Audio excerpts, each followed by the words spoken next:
Hey guys, so I wanted to say something about sound and change and seeming impermanence and the power of that and the greatest weakness. And that goes all back to resonance frequencies.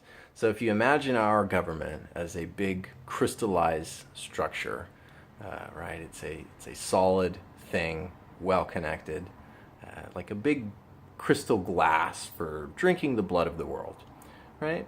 Now imagine that a sound harmonious enough passing through that glass, and you just have to think, I'm Anthony. I'm Tara, and we have Michael from CDZA here who's going to help us out with this experiment. what would happen I have this dream, Michael, and I think to a seemingly permanent government? Can you help us with it? Yeah. Okay. What is We it? want to break a glass with our voice. Do you think it's possible? It is absolutely possible.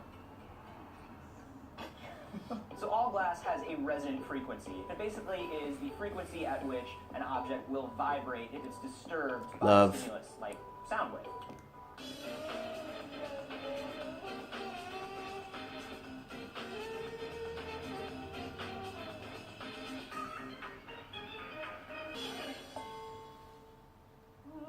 I don't know what the voice equivalent to a glass is. I don't get that. That pitch you hear when you clink a glass or rub the rim of it is actually the natural frequency of the glass. And if you can manage to duplicate that pitch perfectly and loudly enough, then eventually the vibration will cause the glass to flex enough to the point where it shatters. Higher.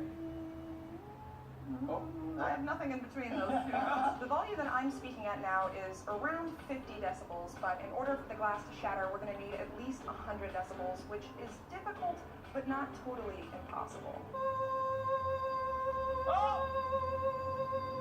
It's vibrating! It is I saw it vibrating. I vibrating! can feel it vibrating. Now we've also got some really old glass back there because research shows that a small flaw in the glass is going to help us because any cracking is going to start from that flaw. Also, Tara's very shrill. I don't know if she mentioned that. What? That's you. I think we should try it Yeah, that's again, really nice. but we should try it with amplification. Yeah.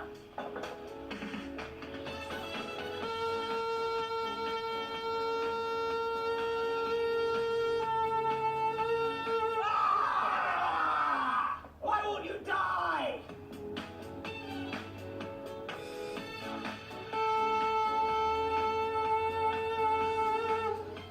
Oh, I can hear the glass ringing in my ear. Oh. I swear I could. It's unbreakable. It's Bruce Willis. Time to cheat.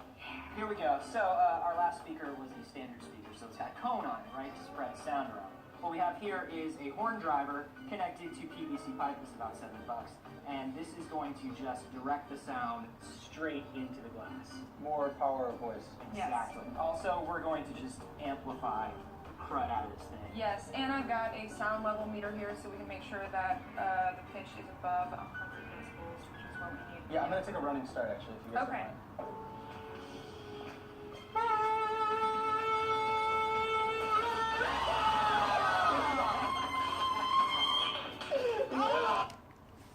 And there you have it, ladies and gentlemen. Sound, resonant frequency, destroys the structure, especially from the flaws. Now imagine, what structures am I talking about? I'm talking about our military right now is taking way too much power because they are resonating, right, with the highest creativity.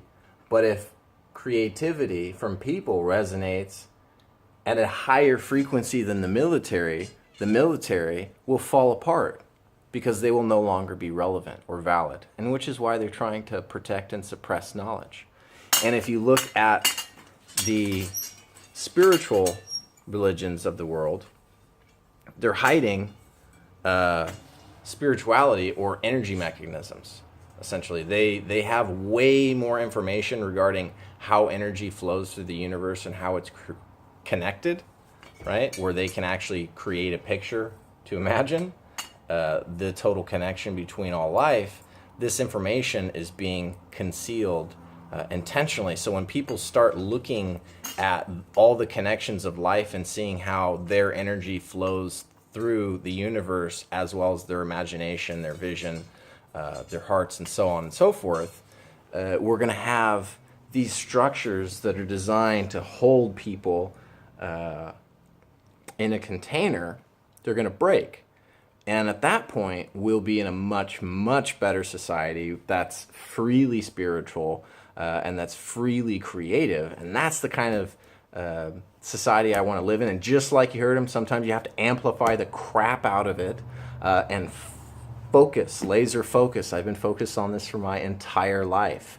And the organization AMP is named AMP by no small coincidence. That was quite intentional. It's an amplified unity consciousness. And that's the idea, is breaking apart these organizations that believe that they can hold power forever by dominating certain kinds of energy, which is just not possible without being ultimately the most harmonious.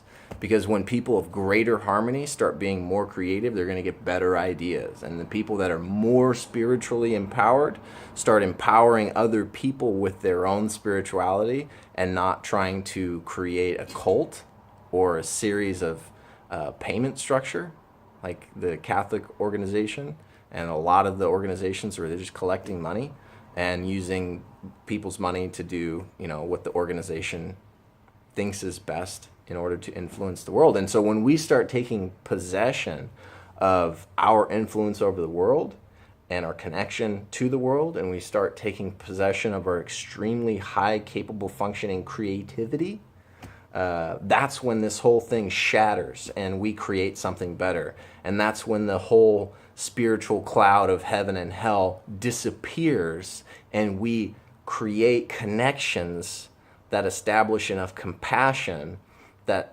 destroys these mentalities of extreme poverty. Because if everybody was loving and compassionate, there wouldn't be any extreme poverty.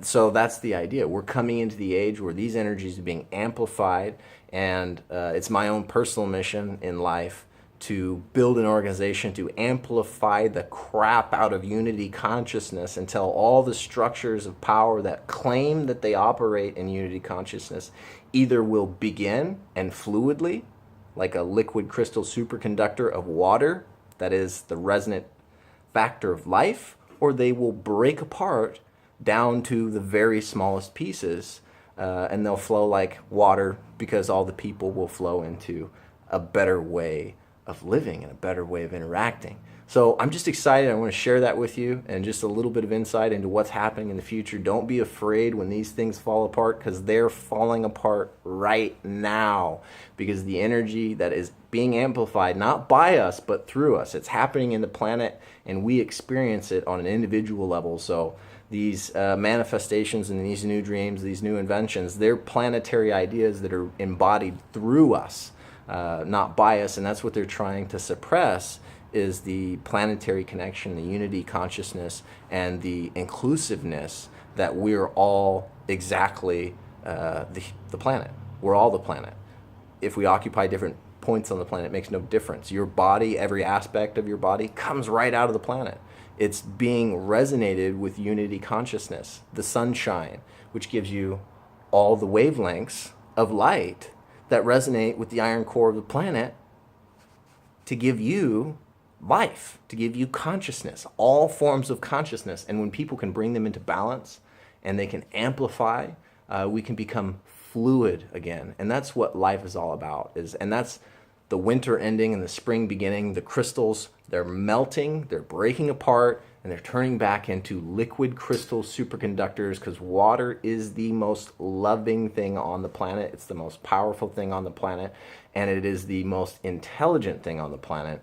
And liquid water, living water, is really what people are when they are a realized human being, is loving everything as much as it's possible to love, because why wouldn't you want to experience that much love?